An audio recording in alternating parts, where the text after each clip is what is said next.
The rain came down in relentless sheets, turning the old steel beams of the Jefferson Street Bridge into glistening silver lines against the night. Diego Morales tightened his jacket as he hurried along the deserted sidewalk. His boots splashed through shallow puddles, the sound swallowed by the roar of traffic below and the hiss of rain above. He had finished a late shift at the auto shop, his hands still smelling faintly of oil and grease, when he'd decided to take the long way home. Something inside him, a restless tug, had urged him across the bridge. That was when he saw her, a slim figure in white, standing perilously close to the edge. Her hair, long and golden, was plastered to her face by the rain. The dress clung to her like a second skin, soaked through, fragile against the raw iron railing. She didn't belong here. Not on this side of town, not at this hour, not in the middle of a storm. She looked like a lost angel who had stumbled into the wrong story. Diego's heart stuttered. Memories he had worked so hard to bury surged up, fierce and merciless. The night 3 years ago when he'd lost Maria, his wife, in a car accident caused by a drunk driver. The empty hospital corridor, the metallic taste of grief in his mouth, the tiny hand of his daughter Lucia pressing against his as she cried for a mother who would never come home. He shook his head, blinking the rain from his eyes. This wasn't about him. This was about her. "Hey!" His voice broke into the storm, deep and urgent. "Please, don't do it!" The girl flinched, twisting her head just enough to reveal a pale, tear-streaked face. Even through the veil of rain, Diego saw her eyes, wide, shimmering, and unbearably sad. Eyes too young to be so hopeless. She gripped the rail with trembling fingers. "Stay back," she cried, her voice sharp but fragile, like glass ready to shatter. "You don't know me. You don't know anything." Diego raised his hand slowly, palms open, as though approaching a wounded animal. His breath steamed in the cold night air. "You're right. I don't know you," he admitted, his voice steady, almost fatherly. "But I know what it feels like when the world collapses around you, when you think there's no reason left to wake up tomorrow." The girl shook her head violently. "You can't understand. I lost my wife," Diego said simply. The words hung there, raw and unpolished. 3 years ago, she was coming home from work. A drunk driver blew through a red light. She never made it back to me or to our daughter. I wake up every morning and it still feels like a bad dream I can't shake off. Something flickered across her face, surprise, maybe disbelief. Her grip loosened slightly. "I don't want your pity," she whispered. "I don't want anyone's pity." "This isn't pity," Diego said firmly. He took a cautious step closer. Rainwater dripped from his dark hair onto his soaked flannel shirt. "This is me telling you the truth. Some days I didn't want to get out of bed, but I had a little girl who needed me. She's 5 now. She needs pancakes on Saturday mornings. She needs someone to braid her hair. Well, I try." A faint smile tugged at his mouth despite the ache in his chest. "She needs her dad to keep going, even when it's hard." The young woman's lips parted, a shaky breath escaping her. For a moment, she looked less like a porcelain statue about to crack and more like a scared college kid lost in a storm. "My father?" Her voice wavered. "He's forcing me to marry a man old enough to be my grandfather. A cruel man. And if I don't, he'll cut me off. He says I'll be nothing." Diego's jaw tightened. "That's not nothing. That's freedom." She let out a bitter laugh, drenched in irony. "Freedom? Without money, without friends, without anyone? I have nobody. You've got me." The words slipped out before he could stop them. They were reckless, impulsive, but true. "I don't know your name. You don't know mine. But right now, you've got me." The storm raged around them. The bridge groaned under the weight of passing trucks. She stared at him as if weighing the weight of his words against the pull of the abyss. He saw her knuckles turn white on the railing. He also saw the tiniest quiver in her lips, as if the wall around her heart had a single crack. "Why would you do that?" she asked hoarsely. "Why would you risk anything for a stranger?" Diego swallowed hard, Maria's memory flashing through his mind. "Because someone once taught me that if you can help, you do. No questions, no hesitation." Slowly, almost imperceptibly, she extended a trembling hand toward him. The moment felt eternal, stretched between despair and salvation. Diego moved forward and wrapped his calloused hand around hers, steady and warm against the chill of the rain. Gently, he guided her back from the edge. Her knees buckled the instant she touched solid ground. She collapsed against his chest, sobs racking her fragile body.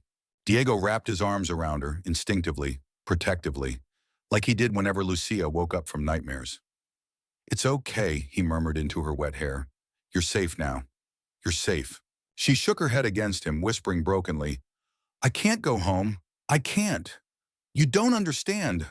"I don't need to understand everything right now," Diego said softly, "but you're not going back to that bridge tonight. Come on." He nodded toward the old Ford Taurus parked nearby, its paint chipped, but its engine reliable. "You can stay at my place until we figure something out." Her eyes widened, startled. "You'd do that? For me?" Diego managed a tired, sad smile. "My mama always said angels sometimes come dressed as strangers. Maybe tonight's one of those times." As they walked together toward the car, rain still pounding like a drumbeat, neither of them knew that far across town, in a glass-walled skyscraper overlooking the city, a powerful man had just picked up his phone. Eduardo Vega had been told his daughter was missing, and he would stop at nothing to get her back. The alarm clock buzzed at 6 a.m., rattling on the nightstand like it had every morning for years.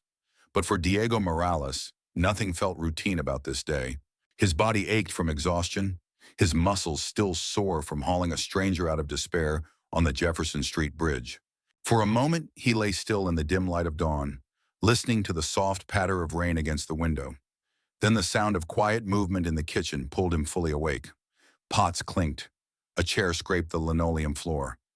Someone was there. He pushed out of bed, heart thumping, and remembered. The girl. The one in the white dress. The one he'd found teetering on the edge. Isabella. She was in his apartment now.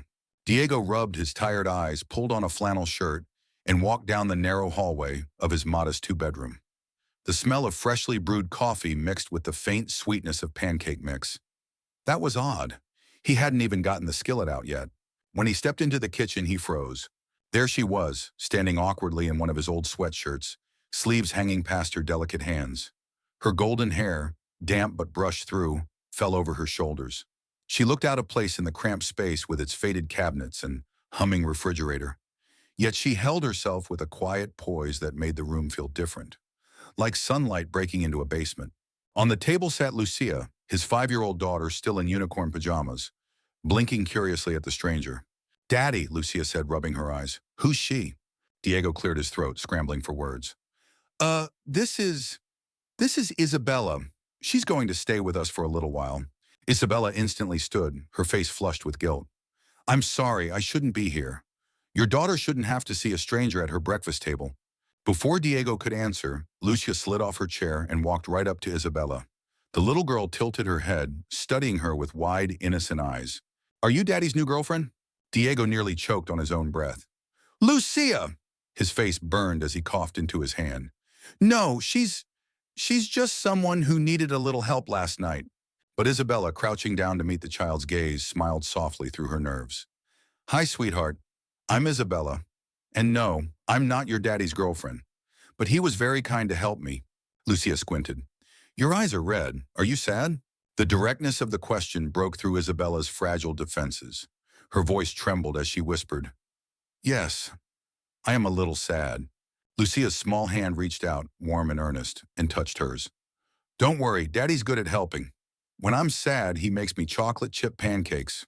Want some?" Isabella's throat tightened. "I'd like that." Diego, standing at the stove, exhaled slowly. This was the moment he feared and hoped for all at once. His daughter opening her heart to someone who could vanish tomorrow, and a stranger quietly stepping into the fragile rhythm of their lives. By the time the pancakes were golden and stacked high, the kitchen smelled like comfort and warmth. Lucia clapped happily as Diego set the plate down, drizzling syrup with care. Isabella watched in silence, her gaze moving between father and daughter, noting every small gesture, how Diego carefully cut the pancakes into bite-sized pieces, how Lucia leaned against his arm with total trust, how every move spoke of love and responsibility. When Lucia dashed off to change into her school clothes, Isabella leaned closer. Her voice dropped, hesitant. "Your daughter is beautiful. She's my whole world," Diego said quietly, flipping the last pancake onto the plate. His eyes softened, but his voice carried weight. "Since her mom passed, it's just been me and her. She's the reason I keep going. Isabella hesitated, then asked, how did she pass? Diego's shoulders stiffened. He didn't like revisiting that night, but something about Isabella's eyes, tired, raw, almost pleading, made him open up. Car accident. Drunk driver ran a red light. Maria was on her way home from work. Lucia was only 2. She barely remembers her mom. His voice caught for a moment, husky with restrained grief. I remember every detail, though. Too many details. Silence stretched between them, heavy but honest. Isabella blinked quickly, her guilt gnawing. How could she complain about her gilded cage when this man had lost everything real? I'm so sorry, she whispered. Diego shook his head. Life keeps moving. Bills don't stop. Kids don't stop needing you. I don't get to wallow. I just fix what's broken and hope it holds together. Just then, Isabella's phone buzzed on the table. She fumbled to silence it, but Diego had already caught the glowing name across the screen. Dad. Eduardo Vega. He frowned. Vega, as in Vega Industries? Her breath caught. The thin disguise of normalcy she'd been clinging to crumbled instantly. She looked cornered, exposed. Yes, she whispered. He's my father. Diego stared, piecing it together. You're his daughter? The Vega? She nodded miserably, bracing for him to push her out the door. Please don't judge me. I know what you're thinking, that I'm some spoiled rich girl playing victim. But I swear that's not who I am. Not anymore. Diego's expression softened, though his jaw still worked. I think you're a young woman who clearly needed help. And I don't care who your father is. Her lips parted in disbelief. You mean that? I mean it, but you should know. Your dad's not going to stop looking for you. As if on cue, Lucia came running back in, breathless. Daddy, there are men in suits outside our building. Diego rushed to the window. Black SUVs lined the street below. Men in dark suits moved with practiced precision, scanning the entrances. He muttered under his breath, Damn it. Turning back to Isabella, his voice tightened. They found you. Her phone rang again, this time an unknown number. Diego's instinct screamed, Answer it, but put it on speaker. With shaking hands, Isabella swiped the call. Miss Vega, a cold professional voice said. This is Rodriguez, your father's head of security. We know you're inside this building. Come out peacefully and no one will get hurt. Isabella's eyes widened in terror. How did you find me so fast? Your phone, Diego muttered grimly. GPS. She clasped her hand over her mouth. Oh my God, I dragged you into this. I dragged your daughter into this.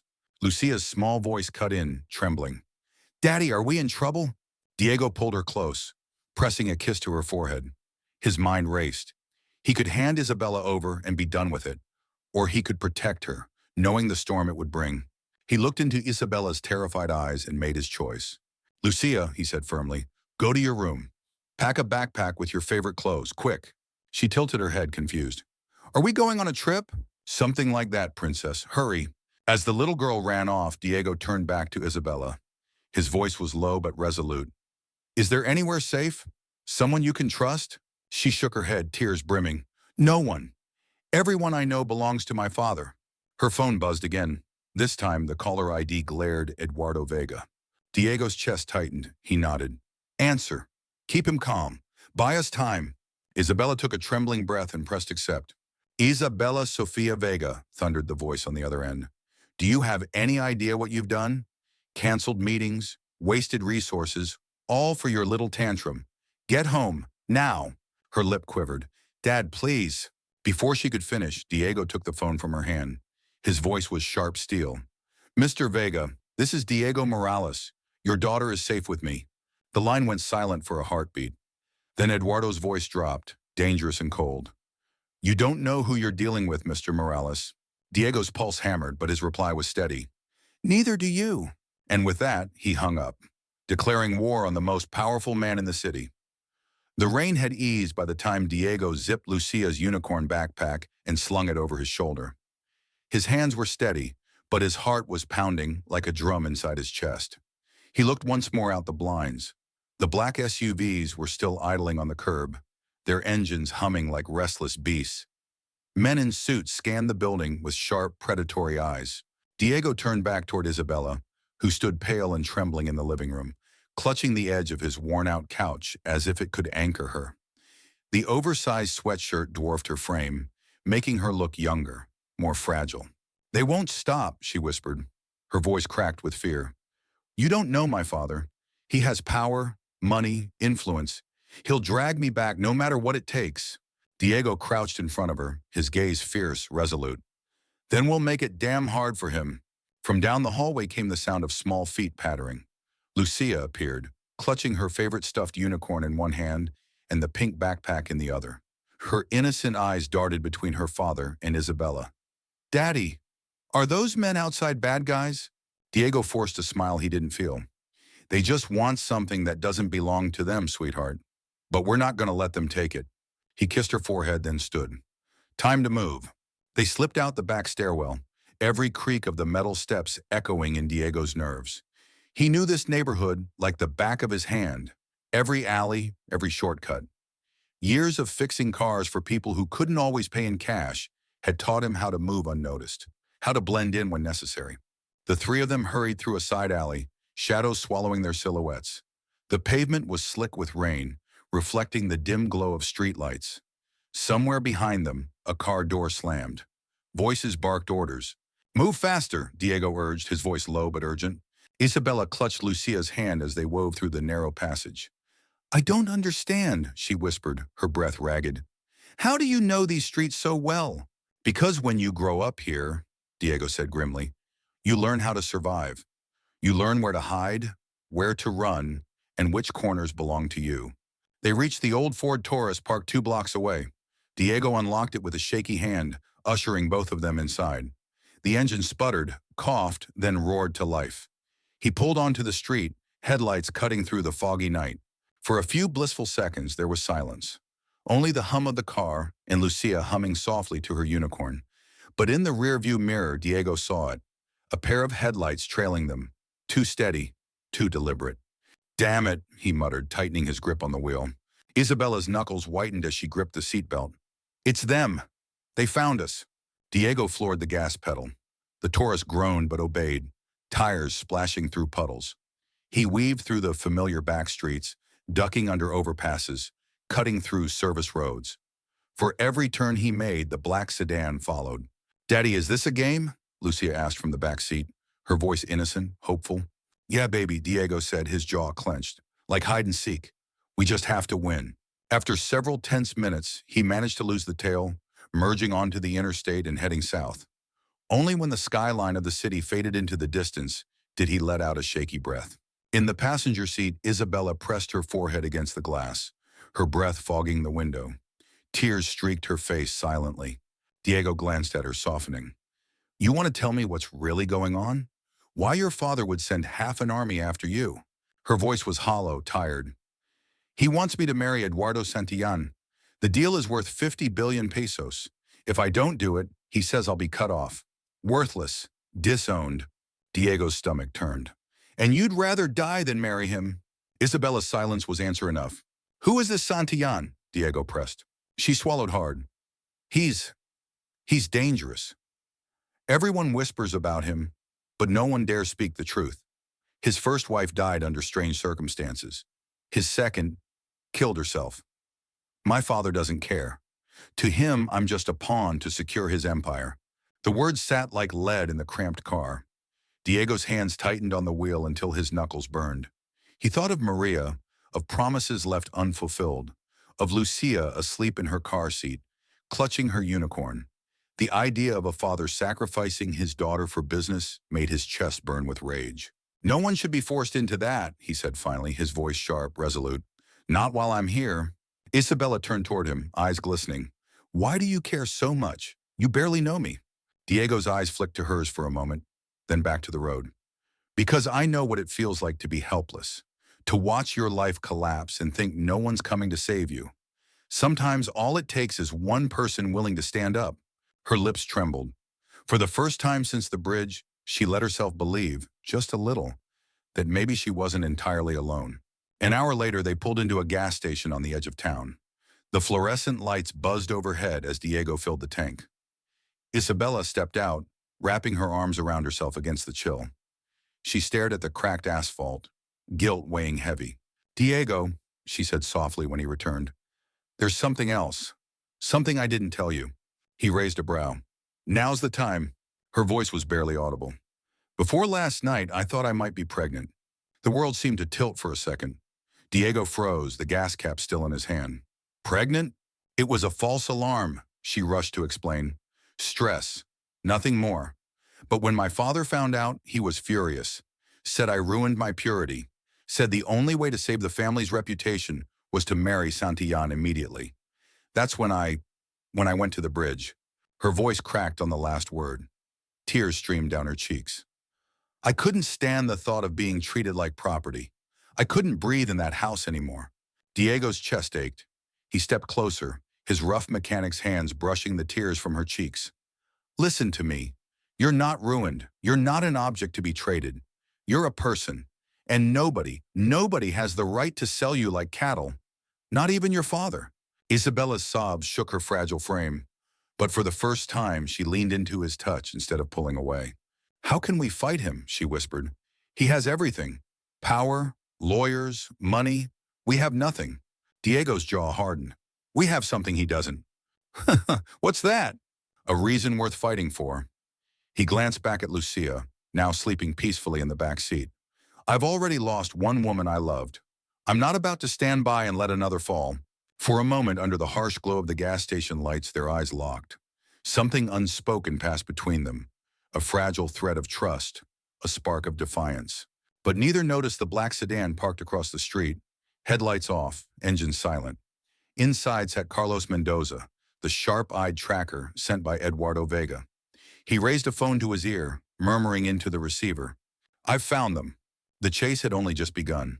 The road stretched long and dark, broken only by the occasional glow of neon diner signs and the hum of 18-wheelers barreling down the interstate. Diego's old Ford Taurus rattled with every bump, but it kept moving, steady as his resolve. In the back seat, Lucia had fallen asleep, her small head resting against her unicorn backpack. Beside him, Isabella sat silent, staring out the window. Her reflection in the glass looked ghostly, her pale face framed by damp strands of blonde hair. Diego stole a glance at her, the way her shoulders trembled despite the heater blowing warm air, the way her fingers twisted nervously in her lap. She looked like someone caught between two worlds, the polished daughter of a billionaire and the vulnerable young woman who had nearly stepped off a bridge. You doing okay? He asked, voice low but steady. She turned slightly, her eyes weary but earnest. I don't know what okay feels like anymore. Diego tightened his grip on the wheel. You're alive, that's a start. By dawn, the Taurus pulled into a quiet neighborhood in Puebla, 3 hours from the city. The streets were lined with modest homes, their porches decorated with hanging plants and faded wind chimes. Diego parked in front of a small brick house with peeling paint and a porch swing swaying gently in the breeze. This is Carmen's place, he said. My late wife's sister. She'll take us in for a while. Isabella bit her lip. What if she doesn't want me here? Diego gave her a sidelong glance. Carmen's tough, but she's got a good heart. She'll understand. He carried Lucia inside, the little girl still half asleep, her arms clinging loosely around his neck. Isabella followed, clutching the hem of the sweatshirt Diego had loaned her. The smell of fresh coffee and cinnamon hit them as Carmen opened the door, her dark hair pulled back in a messy bun, flour dusting her apron. She froze when she saw Diego standing there, a stranger behind him. Diego? Her voice was sharp, suspicious. What in the world are you doing here so early? And who's? Her eyes dropped to Lucia in his arms. Is she okay? She's fine, Diego reassured quickly, lowering Lucia onto the couch. She just fell asleep in the car. Carmen's gaze shifted back to Isabella. The girl looked small and uncertain in the doorway. This is complicated, Diego admitted, rubbing the back of his neck. We need a place to lay low for a few days. Carmen crossed her arms, her expression stern. Low? From what? Or from who? Diego exhaled heavily. From Eduardo Vega. The name landed like a stone.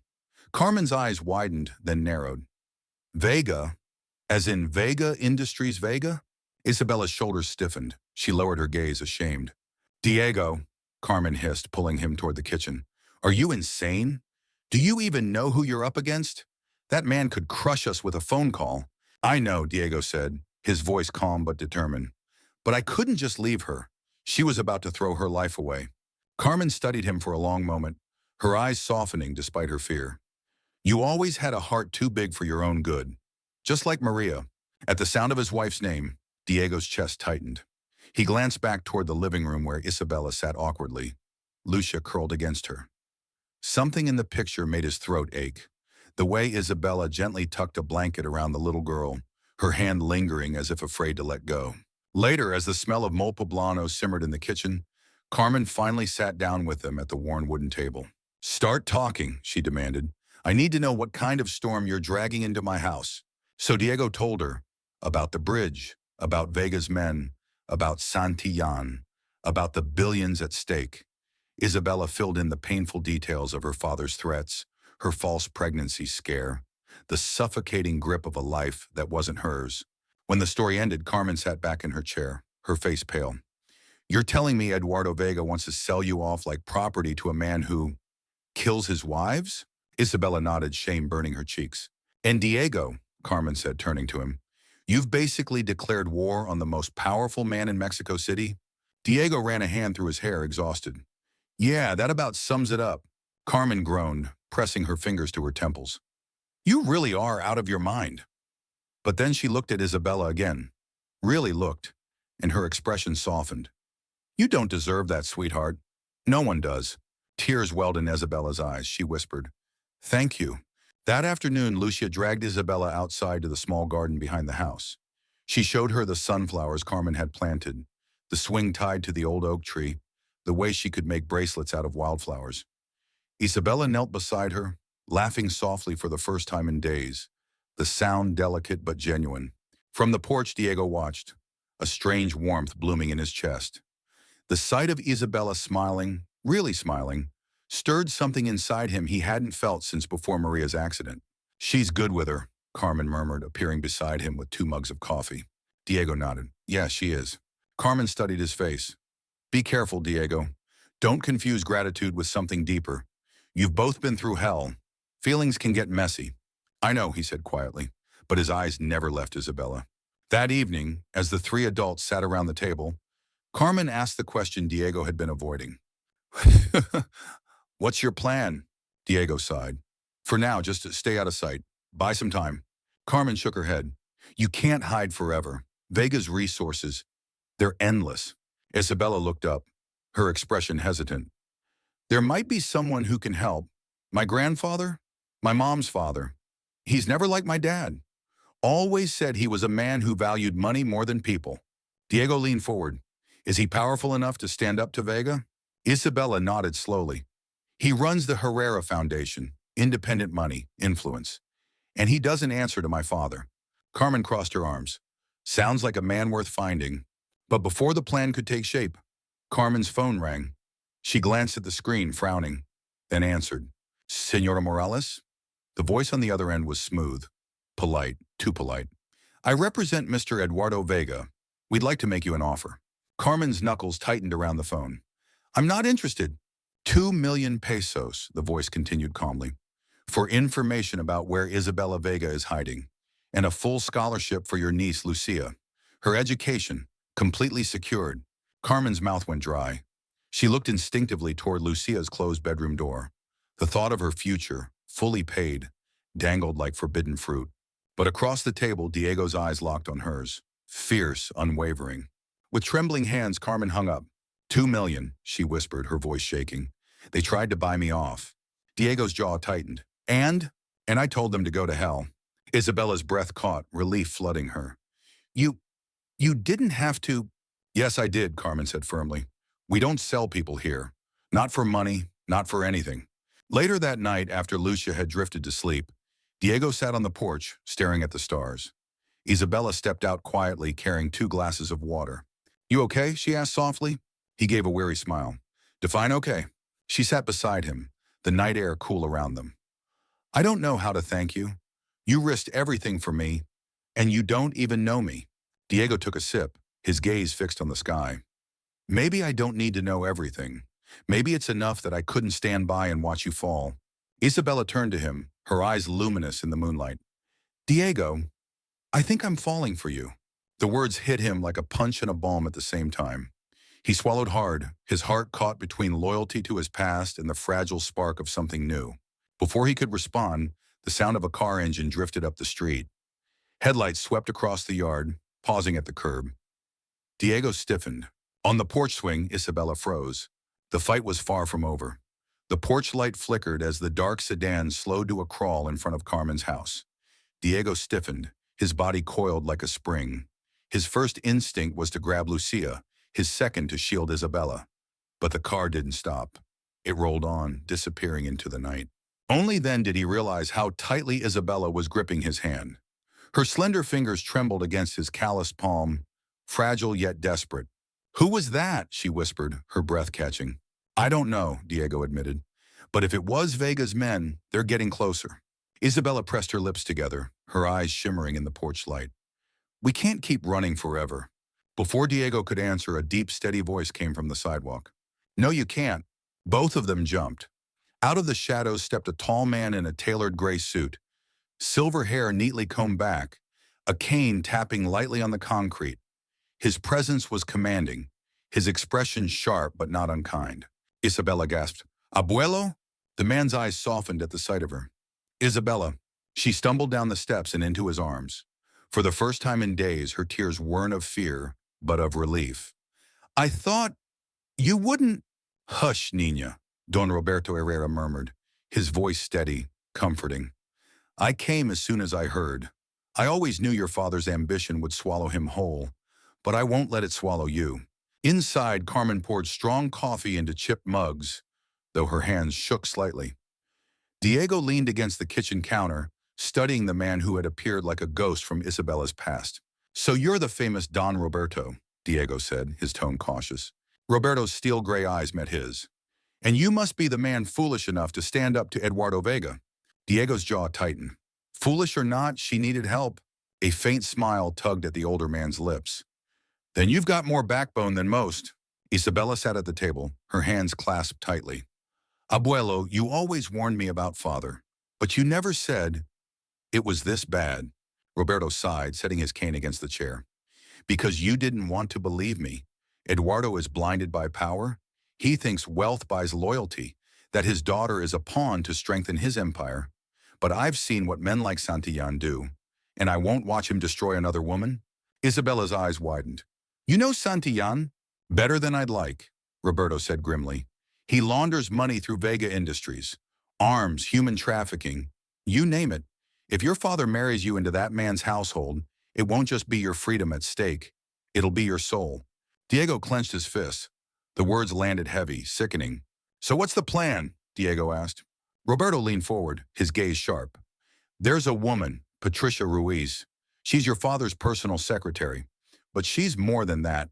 She's been quietly gathering evidence against Santillán for months. Wire transfers, offshore accounts, even names of missing girls. She's risking her life. If we can get her files to the right people, Santillán goes down. But," his pause was deliberate, "we need bait." Isabella flinched. "Bait? You mean me?" Roberto nodded solemnly. "You're the only one Santillán and your father both want badly enough. If you pretend to reconcile, to agree to the marriage, it'll buy Patricia time to leak the evidence. Once the world sees what Santillán is, neither Eduardo nor his billions will save him." The room went quiet. The rain tapping the windows was the only sound. "That's insane," Diego snapped finally. "You want her to walk back into the lion's den?" Roberto's voice was calm but unyielding. "Sometimes you have to step into the fire to burn down the whole house." Later that night, Diego stood outside under the oak tree, pacing in the cool night air. His chest burned with frustration. He heard soft footsteps behind him. "Diego!" Isabella's voice was barely audible. She stood barefoot on the porch, Carmen's old blanket wrapped around her shoulders. Her golden hair fell loose around her face, damp from the mist. She looked both breakable and brave. "You heard him," she whispered. "I have to go back." Diego shook his head, his voice rough. "No, you don't owe them anything. You don't owe your father or Santillán or anyone." Her eyes glistened, luminous in the moonlight. "But I owe myself. I can't keep running. If I don't face this, I'll always be looking over my shoulder. And I can't. I can't drag you and Lucia into that forever." He stepped closer, his chest aching. "You think I care about the danger? I've lived with danger since the day I buried Maria. Life isn't safe, Isabella, but it's worth fighting for when someone matters." Her lips parted, trembling. "Do I matter to you?" The words hung between them like fragile glass. Diego swallowed hard. More than I should admit. A tear slipped down her cheek. Then promise me something. Anything. If I do this, if I walk back into his world, don't give up on me. Don't let me disappear. Diego cupped her face gently, his thumb brushing away the tear. His voice was low, fierce. I won't. Not ever. And under the old oak tree, with the world closing in around them, he kissed her. Slow, hesitant at first, then deeper, as though anchoring both of them against the storm ahead. Inside, Don Roberto and Carmen exchanged wary glances as they watched from the window. She's in love with him, Carmen whispered. Roberto's jaw tightened. That could be her strength or her downfall. The next morning, plans were drawn on scraps of paper at Carmen's kitchen table. Roberto outlined each step with precision. Isabella would call her father, apologizing, pretending to surrender. Diego would play the role of the betrayer, convincing Vega that he'd handed her over. Patricia Ruiz would use the distraction to leak the files to international authorities. When Santillán was exposed, Vega's empire would crumble with him. Everything depends on timing, Roberto stressed, and on Isabella's ability to play her part. Diego hated every word, but he knew there was no other way. His fist clenched around the mug in his hand. I'll be there, he said finally, every step. If this goes sideways, I'm pulling her out. I don't care what it costs. Roberto nodded. Then we have a chance. Isabella glanced at Diego, her heart racing.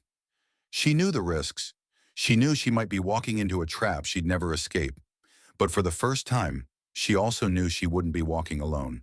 That night, as she sat on the edge of the bed Carmen had offered, Isabella opened her phone. With trembling hands, she dialed her father's number.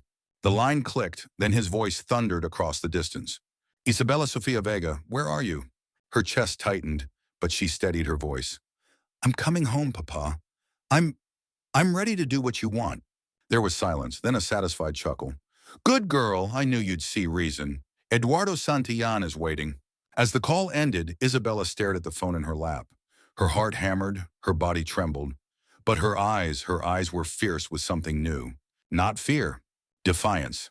The following evening, Diego Morales sat behind the wheel of his battered Ford Taurus, parked 3 blocks away from Vega Tower, the glass and steel skyscraper that pierced the heart of downtown. His jaw was locked tight, his hands gripping the steering wheel so hard his knuckles burned.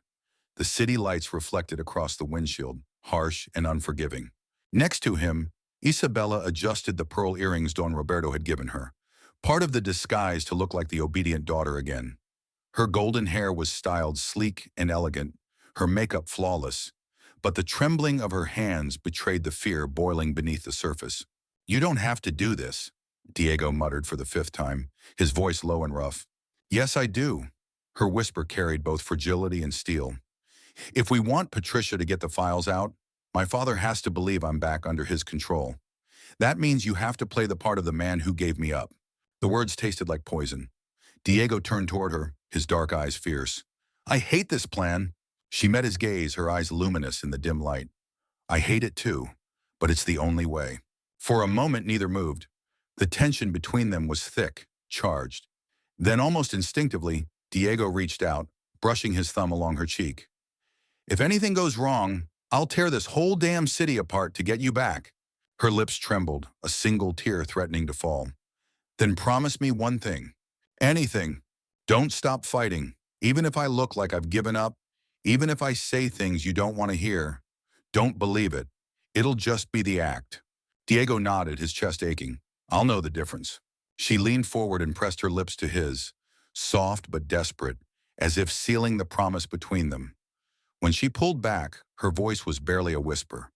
Time to play our parts.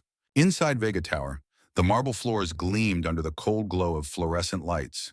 Security guards in dark suits lined the lobby. Cameras blinked from every corner. The place felt less like a corporate office and more like a fortress. Diego walked beside Isabella, his expression stone cold, his posture rigid. Every step felt like stepping into quicksand. The guards flanked them, ushering them into a private elevator. When the doors opened on the top floor, Eduardo Vega stood waiting. His suit was immaculate, his silver hair slicked back, his posture radiating control. But his eyes, sharp, predatory, narrowed the moment they landed on Diego. So, Vega said slowly, his voice dripping with arrogance, this is the man who dared to keep my daughter from me? Isabella's throat tightened, but she kept her expression blank, rehearsed. Papa, Diego forced himself to play the role. He crossed his arms, meeting Vega's gaze with deliberate indifference. She wanted out. I helped her. But then I realized. He let the pause drag, his voice cold. She's not worth dying over. Not against someone like you. The lie cut him deeper than he'd expected. For a split second, he thought Isabella's eyes flickered with hurt. But she caught herself, tilting her chin just enough to sell the act. Vega smirked, satisfied. At last, a man who knows his place. He turned to his daughter, his tone dismissive yet commanding. You'll be attending dinner with Eduardo Santillan tomorrow. Wear something appropriate. No more theatrics. Isabella swallowed hard. Yes, Papa. The exchange made Diego's blood boil, but he bit it back. Every second of restraint meant Patricia had more time. That night, while Vega's men escorted Isabella to the guest wing, Diego was left in a glass-walled conference room, 2 guards standing outside. He paced like a caged animal, fury simmering just beneath his calm facade. Don Roberto had warned him this would be the hardest part, pretending to betray Isabella, pretending he didn't care, all while watching her step deeper into danger. His phone buzzed once in his pocket. He slipped it out under the table. A single text from Carmen glowed on the screen. Patricia has the files. 24 hours. Hold the line. Diego exhaled sharply, relief tangled with dread. 24 hours felt like an eternity. Meanwhile, in the guest wing, Isabella sat on the edge of a lavish bed draped in silk sheets. The chandelier above sparkled, but she felt trapped in a gilded cage. A soft knock at the door startled her. She stood hesitant. When the door creaked open, Diego slipped inside, his expression tense. You're not supposed to be here, she whispered. He shut the door behind him, lowering his voice. I had to see you, just for a minute. Her heart hammered in her chest. If they catch you, I don't care. His voice was raw, fierce. He crossed the room in 2 strides, taking her hands in his. Tell me you're still in this. Tell me you haven't changed your mind. She looked up at him, her eyes shimmering. I'm terrified, but yes, I'm still in this. Diego brushed his fingers along her jaw, his voice softer now. Then hold on. Tomorrow will be hell, but by tomorrow night, we'll be 1 step closer to ending this. Her tears slipped free, and he pulled her into his arms, holding her as if she were the only thing keeping him upright. For a brief moment, the world outside ceased to exist. The next evening, the grand dining hall of Vega Tower buzzed with tension. Crystal glasses sparkled, silverware clinked softly against porcelain plates. At the head of the table sat Eduardo Santillan, his bulky frame wrapped in a dark suit, his eyes calculating and cold. When Isabella entered, escorted by her father, Santillan's lips curled into a thin, unsettling smile. Ah, he said, rising slightly. The bride-to-be. Isabella's stomach twisted. She forced a polite smile, rehearsed and hollow. Diego stood along the wall, playing the role of the silent bystander. Every muscle in his body screamed to rip Santillan apart, but he stayed still, his jaw tight, his hands clenched. As dinner dragged on, Santillan leaned closer to Vega, his words low but audible enough. She'll make a fine addition to the family, and once the deal closes, your empire will double overnight. Diego's vision blurred with rage. He caught Isabella's eyes across the table. Just for a second. She blinked once. Subtle, deliberate. Their signal. She was still fighting. And Diego, though every nerve in his body burned, stayed in character. Hours later, after the guests dispersed, Diego found himself alone in the hallway. He pulled out his phone, typing furiously. Carmen, tell Patricia to move faster. We're running out of time. But before he could hit send, a rough hand clamped down on his shoulder.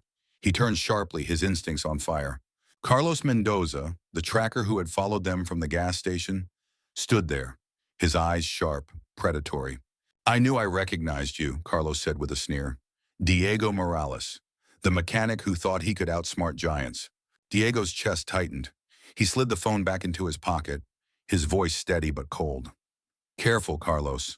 Sometimes mechanics know how to take an engine apart, piece by piece.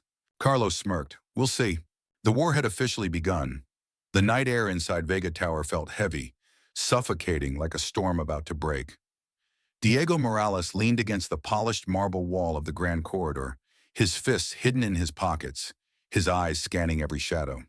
He could hear the low hum of conversation drifting from the boardroom, where Eduardo Vega and Eduardo Santillan plotted over cigars and cognac. Diego's pulse pounded in his ears. Every fiber of him wanted to storm into that room, grab Isabella by the hand, and run. But he remembered her warning. Don't stop fighting, even if it looks like I've given up. So he stayed, watching, waiting. Inside the boardroom, Isabella sat stiffly in a velvet chair, her hands folded tightly in her lap. The chandeliers above threw sharp light over the long mahogany table. Her father's voice filled the room, confident, commanding, while Santillan leaned back with a predator's grin.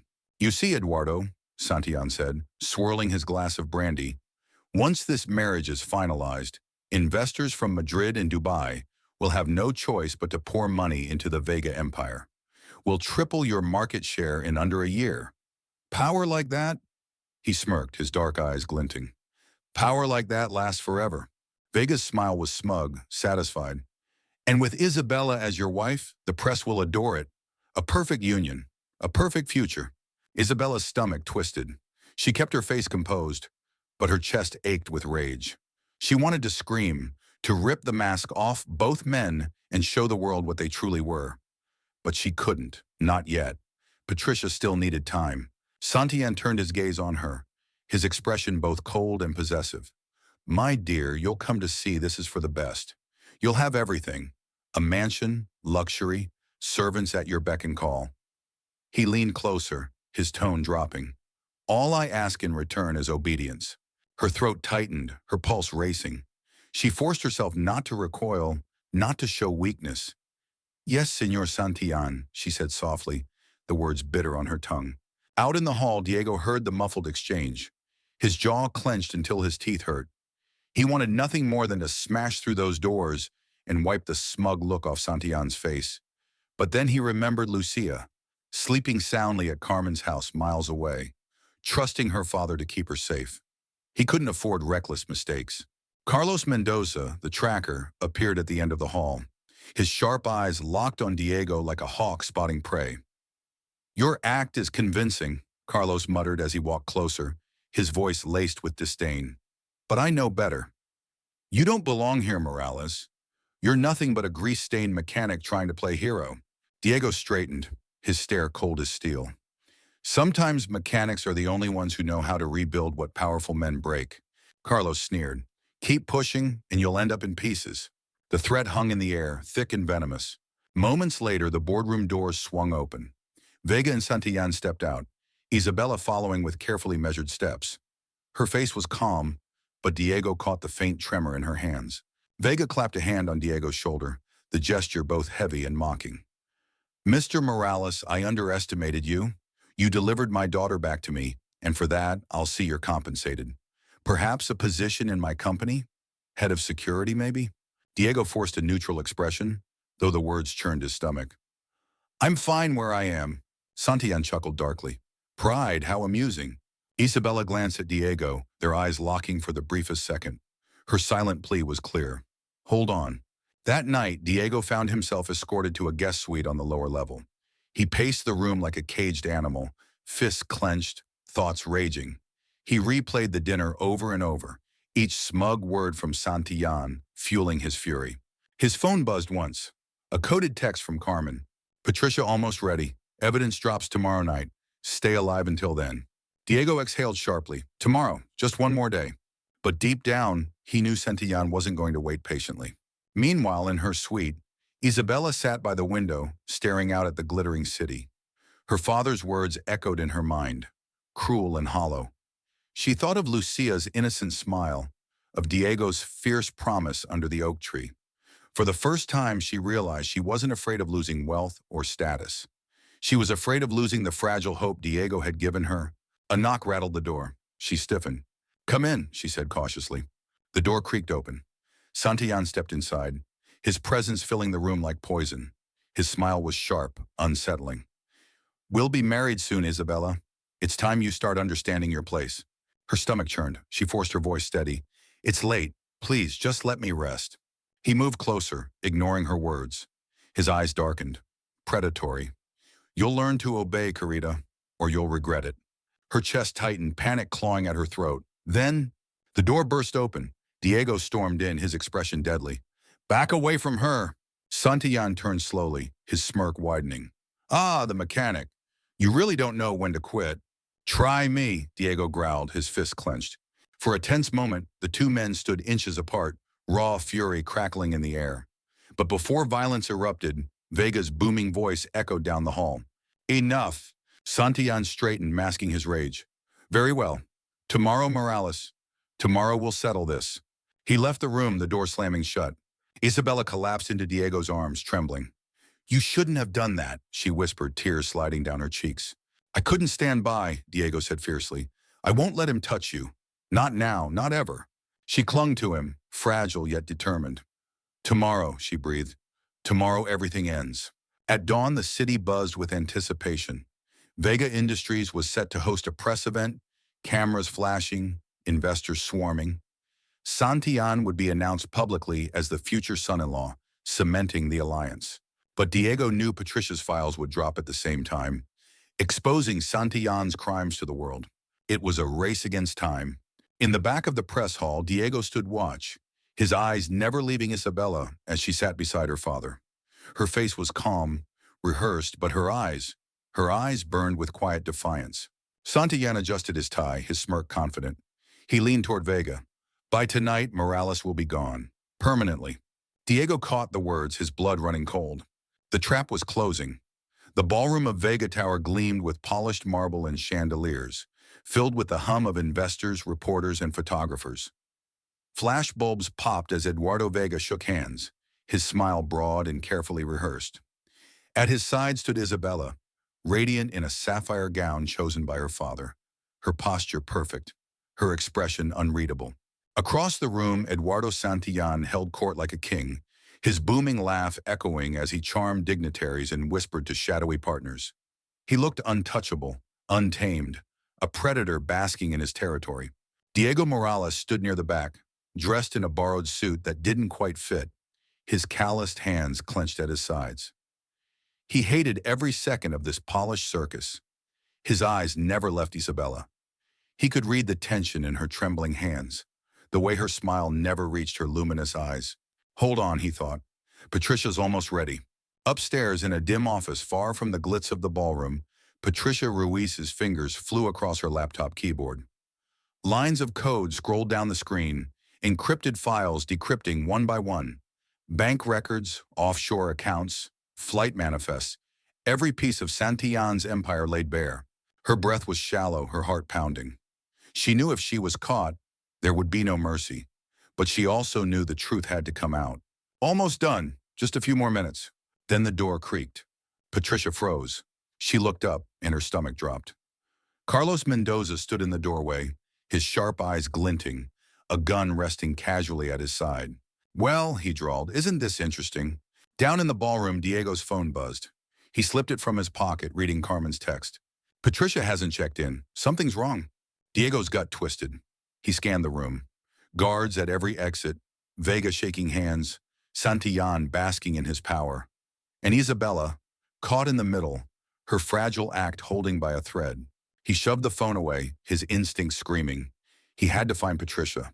But before he could move, Santillan raised his glass, commanding attention.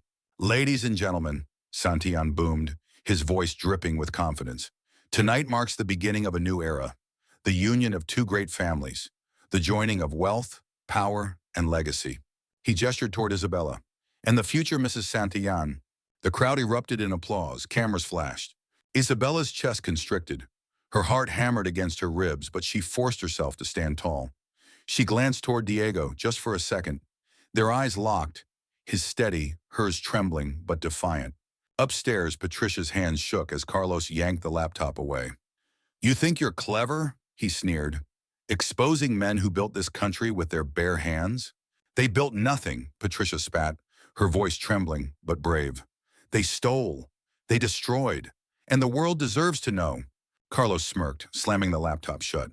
Too bad the world will never see this. He raised the gun. Patricia's breath hitched. She closed her eyes, whispering, Diego, hurry. Back in the ballroom, Diego's chest tightened as if he could feel Patricia's peril in his bones.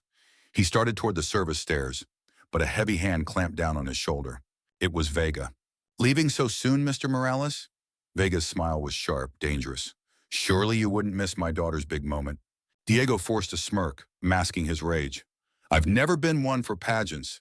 Vega leaned closer, his voice venomous. You may have tricked her into believing you care. But remember, blood is thicker than any promise. She'll always belong to me. Diego's jaw clenched so hard it hurt. She's not property, not yours, not Santillan's. And if you think otherwise, you'll regret it. Vega's eyes darkened, his polished mask slipping for just a second. Then he released Diego's shoulder and walked away, his smirk returning as he greeted another investor. The press conference continued, flashes of cameras illuminating the stage.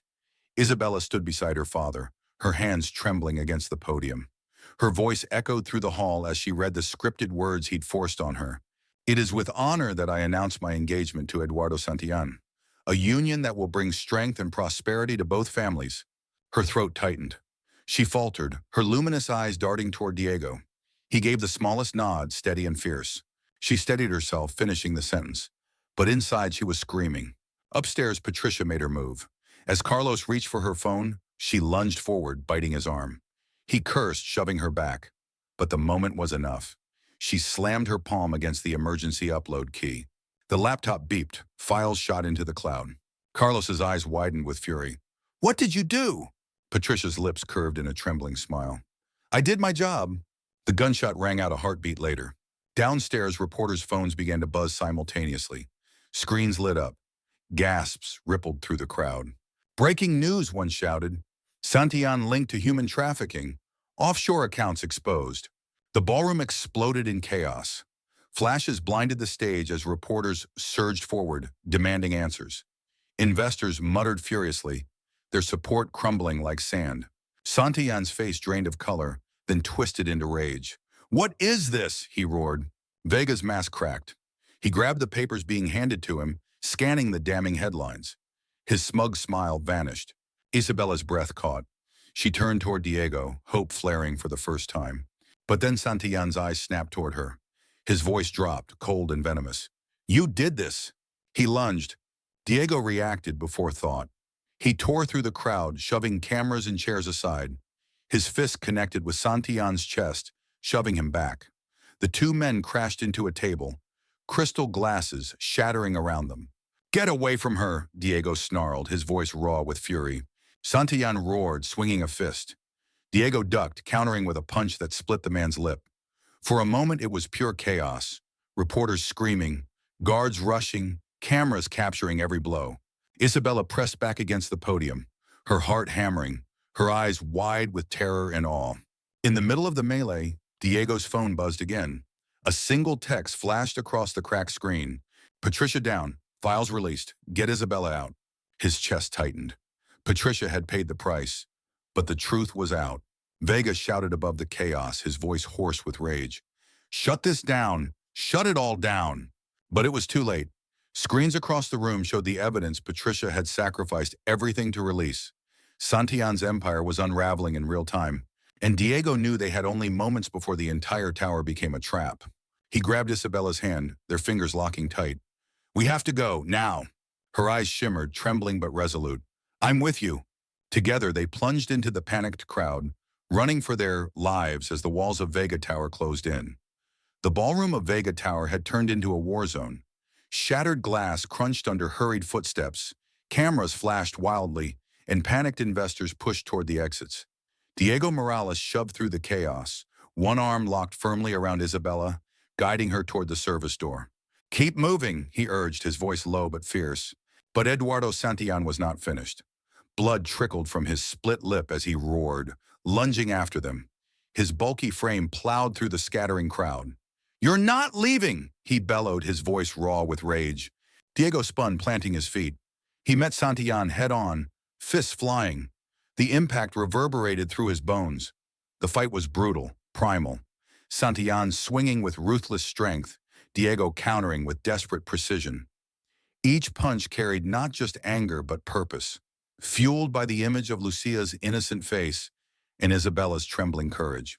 The crowd screamed, phones raised to capture every blow. And then, freeze, FBI, Interpol. The shout cut through the chaos like a blade. Armed agents stormed the ballroom, their tactical vests catching the light, their weapons trained. The room went silent except for the sharp commands. Step away! Hands where we can see them! Santillan froze, his chest heaving, eyes darting wildly. He knew it was over. On the stage, Eduardo Vega's face drained of color as screens around the ballroom continued to broadcast Patricia's leaked files. Wire transfers, offshore accounts, names of victims. The evidence was damning, undeniable.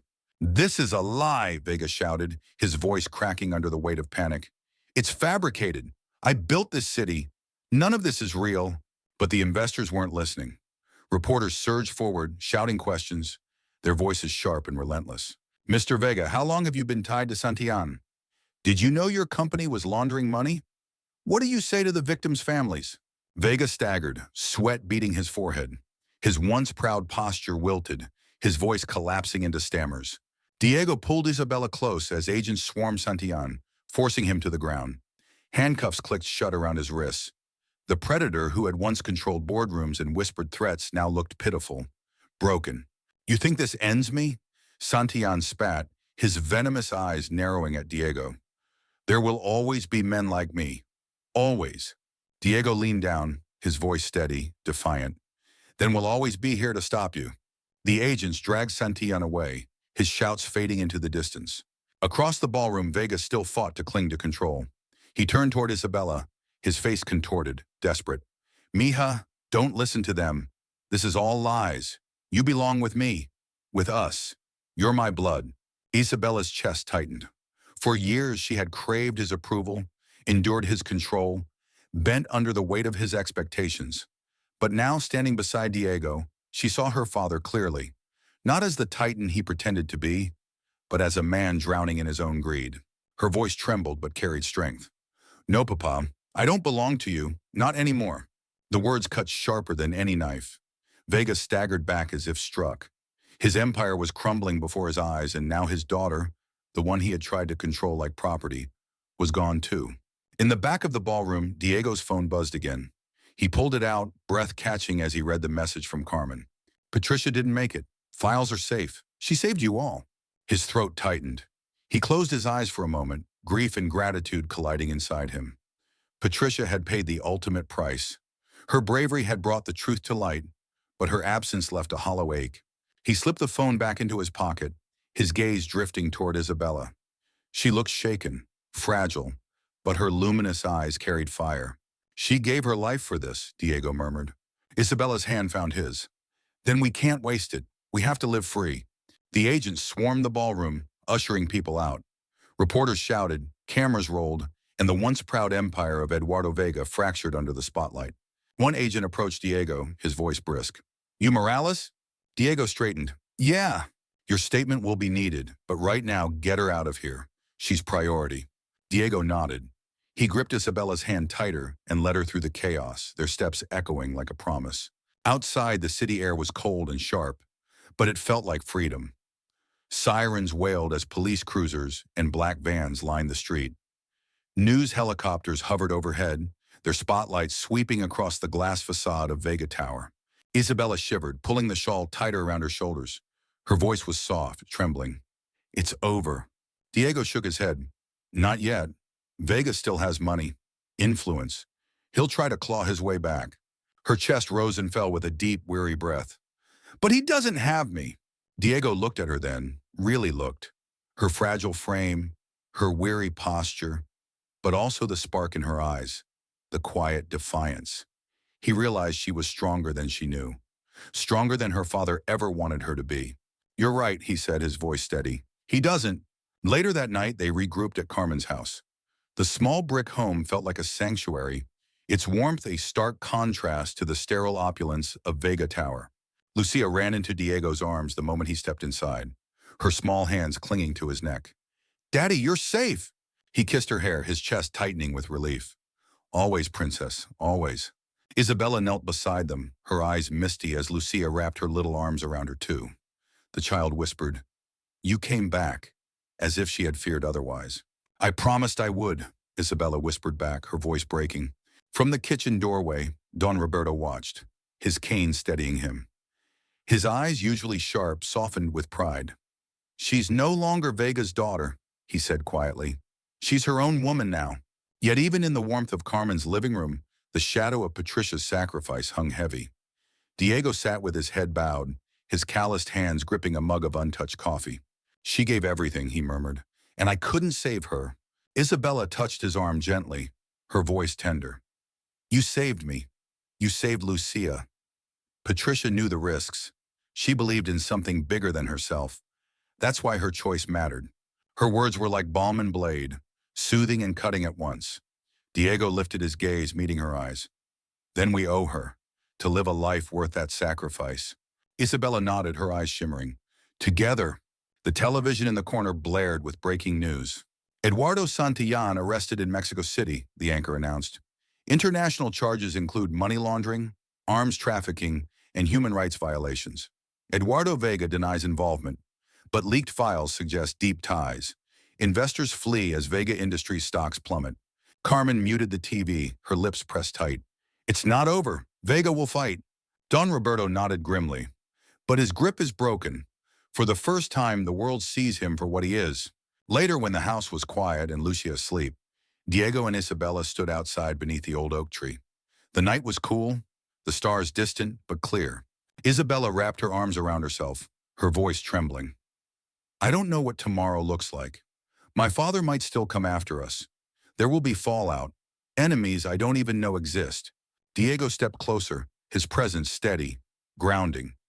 Then we'll face it, one day at a time. You, me, Lucia. We'll make a life out of the pieces. Her eyes shimmered with tears, fragile yet hopeful. Do you really think we can? He cupped her face gently, his thumb brushing her cheek. His voice was raw but resolute. I don't just think it, I know it, because for the first time in years I've got something worth fighting for again. And under the oak tree, they held each other tightly, the storm behind them but the road ahead still uncertain. The days after the collapse of Vega Tower felt strangely quiet. The sirens, the flashing cameras, the roar of reporters, it all faded into background noise as Diego Morales focused on what truly mattered, keeping Isabella and Lucia safe. At Carmen's brick house, the rhythm of life was different. Mornings started with the smell of coffee and pancakes sizzling in the skillet. Lucia's laughter filled the air, bright and innocent, as she tried to braid her doll's hair. For the first time in years, Diego felt something he hadn't dared hope for. Peace. But shadows lingered.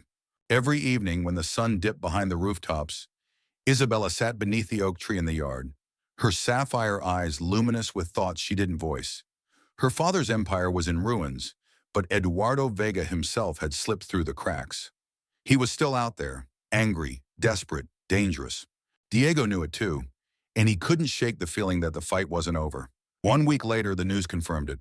On the living room TV, a stern-faced anchor announced, Eduardo Vega, former CEO of Vega Industries, has been stripped of his corporate power. Assets frozen, investors gone. While no formal charges have been filed, sources say international authorities continue to investigate. Vega has disappeared from the public eye. Carmen clicked off the television, shaking her head. A man like that doesn't disappear, he waits. Isabella's chest tightened. He'll come for me, for us. Diego's jaw set, his voice raw but steady. Then he'll have to go through me. Lucia, sitting cross-legged on the floor, looked up with wide, innocent eyes. Daddy, is the bad man gone? Diego crouched down beside her, smoothing her curls with a trembling hand.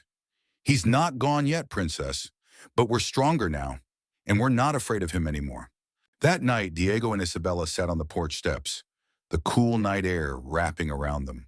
You know, Diego said, his tone weary but thoughtful, 3 weeks ago, I was just a mechanic trying to keep the lights on. Now, he let out a short laugh. Now I'm knee-deep in something I never asked for. Isabella smiled faintly, her expression fragile but hopeful. And I was a runaway daughter ready to give up on life. Now I'm here. With you. With her. Diego turned toward her, his gaze fierce but tender. I don't regret a single thing, not one. She reached for his hand, her fingers trembling slightly. Even if it means always looking over our shoulders? He squeezed her hand gently. Especially then, because for the first time, what I'm protecting is worth everything. 2 days later, Don Roberto arrived, his cane tapping against the walkway as Carmen opened the door. His eyes were sharp, but his voice carried warmth. You did well, muchachos, he said, lowering himself into a chair. Patricia's sacrifice wasn't wasted. The world knows the truth now. Santillán will rot in prison. Vega's name is tarnished forever. Isabella lowered her gaze. But he's still out there. Roberto nodded grimly. Yes, and he may never see the inside of a cell, but his power is gone. Without it, he's just another bitter old man hiding in the shadows. Diego crossed his arms, his voice firm. And if he tries anything, he'll learn fast he picked the wrong family to mess with. Roberto studied him for a long moment, then smiled faintly. You remind me of myself, back when I thought the world could be fixed with grit and loyalty. Maybe I was right after all. Life settled into a fragile rhythm. Isabella found work helping at Carmen's small bakery in town, her elegant demeanor softening as she rolled dough and greeted customers with a smile. Locals whispered at first, recognizing her face from the scandal splashed across every headline. But soon they saw her differently. Not as a billionaire's daughter, but as a woman rebuilding her life. Lucia adored her. She tugged on Isabella's apron strings, chattered about school, and one night, when Diego tucked her in, she whispered, Daddy, can I call her Mom? Diego's throat tightened. Only if she wants that too.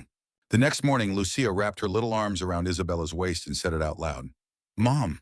Tears filled Isabella's eyes, her voice trembling. Yes, sweetheart, I'd be honored. From across the kitchen, Diego watched, his chest swelling with a mixture of pride and emotion so raw it nearly broke him. But peace never lasted forever. One evening, a letter arrived, no return address. Just Diego's name scrawled across the envelope in sharp, deliberate handwriting. Inside was a single line. You may have won this round, but blood always calls blood. E.V. Diego's hands clenched around the paper, his jaw tight. He looked up to find Isabella watching him, fear flickering in her eyes. He's still out there, she whispered. Yes, Diego said, his voice fierce, resolute. But so are we. Weeks later, under the oak tree that had become their sanctuary, Diego, Isabella, and Lucia sat together on a picnic blanket. The sun dipped low, painting the sky in shades of gold and crimson. Lucia leaned against Isabella's side, clutching her unicorn plush. Diego stretched out beside them, his face calm for the first time in years.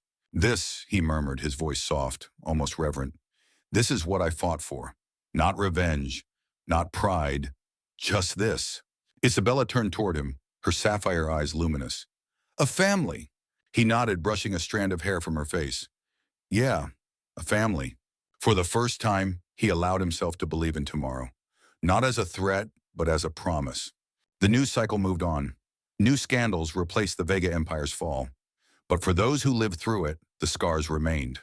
Patricia's name appeared in quiet tributes, remembered as a woman who gave her life for justice.